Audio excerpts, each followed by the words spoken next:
शाहिद कपूर की जब we met hit तो हुई, लेकिन उन्हें कोई अवार्ड नहीं मिल पाया। इसके बावजूद वो अपने सक्सेस का सिलसिला आगे बढ़ाने में लग गए हैं।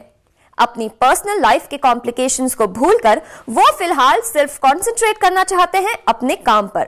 यानी अब शाहिद से कुछ और हिट फिल्मों की उम्मीद लगाई जा सकती है।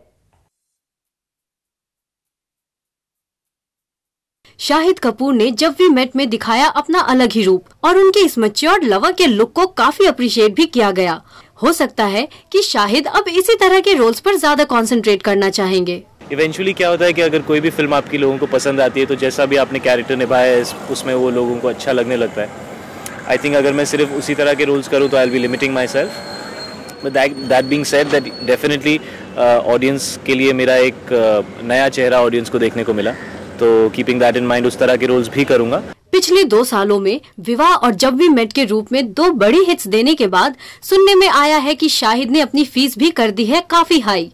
I would not like to comment on what I am charging, but it's very simple. I mean, eventually, अगर आपकी फिल्में चलती हैं तो आपका प्राइस बढ़ता है, अगर फिल्में नहीं चलती तो प्राइस नहीं बढ़ता है। It's as simple as that. So in the same ratio, obviously मेरी पिछली 2 फिल्में चली हैं तो my price has gone up. अपनी फीस तो शाहिद ने सक्सेस के हिसाब से बढ़ा दी है और शायद इसका असर शाहिद के फिल्म सिलेक्शन में भी नजर आएगा। तो क्या अब शाहिद सिर्फ बिग बैनर्स की फिल्म ही करना चाहते हैं? No, my focus has never really been on what banner I work with. I think मेरी तीनों फिल्में जो भी पसंद आई हैं लोगों को have not been from very very big banners. लेकिन मेरा नजरिया यही होता है that if there is a script which excites me. वैसे फिलहाल शाहिद के पास है कई बड़े बैनर्स की फिल्में। अब ये बैनर देखकर साइन की गई हैं या कुछ और, ये तो शाहिद ही बेहतर जानते हैं। I have 4 films this year. The first film I am already starting to shoot for. Dance film है। मैं काफ़ी वक्त से एक out and out dance film करना चाहता था because I think I love dancing and I think I am good at it, so I am doing a dance film which is with Ken Ghosh.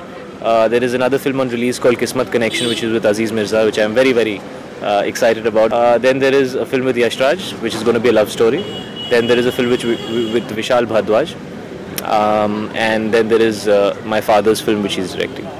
अपनी आने वाली फिल्मों में से शाहिद विशाल भारद्वाज की फिल्म को लेकर है बेहद एक्साइटेड। आखिर मकबूल हो या ओमकारा, विशाल की फिल्मों ने अपनी अलग ही पहचान बनाई है। जाहिर है शाहिद को भी विशाल की इस अनटाइटल्ड फिल्म से एक नया मुकाम मिलने की उम्मीद होगी।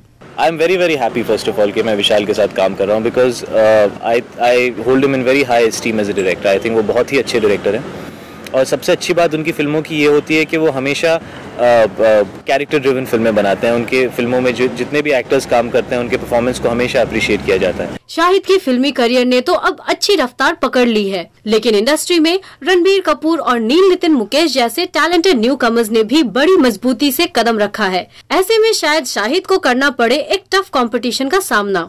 नहीं, honestly I think it's great that new people are coming in, very honestly, because I think हर आदमी की अपनी जगह होती है, अपनी स्पेस होती है। अगर आप अच्छा काम करें, अगर आपकी फिल्में अच्छी हों तो कोई रीजन नहीं है कि वो ना चलें। फिर दूसरे कैसा काम करें ना करें, that doesn't really matter. Shahid के अच्छे काम के चर्चे तो शायद अब शुरू हुए हो, लेकिन उनके पर्सनल लाइफ और रिलेशनशिप्स के बारे में अक्सर बातें होती रही हैं। Absolutely not. I think after the amount of speculation that has happened in the last few months, even if something is happening, I won't be talking about it. I think it's a personal space and I'd like to keep it like that. Shahid अब अपनी personal life के बारे में कम और अपनी professional life के बारे में ज्यादा बातें करना चाहते हैं। इसके बावजूद शाहिद के लिंकअप्स बनते जा रहे हैं talk of the town. Anjali Singh, zoom, Mumbai.